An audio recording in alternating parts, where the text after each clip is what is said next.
আসসালামু আলাইকুম রহমতুল্লাহ। সম্মানিত প্রিয় ভাইয়েরা আমার, আমি একটি গোপন তথ্য পেয়েছি এই মাইজ ভান্ডারি এর ব্যাপারে।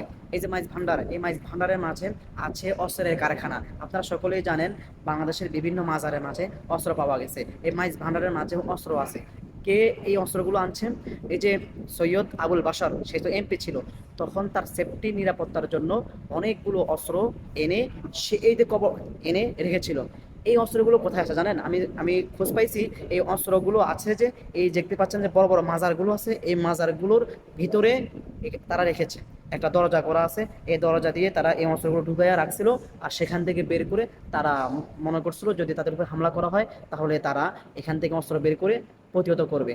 আপনারা এটা তদন্ত করেন, পুলিশ প্রশাসনের কাছে বলবো আপনারা গিয়ে তদন্ত করেন।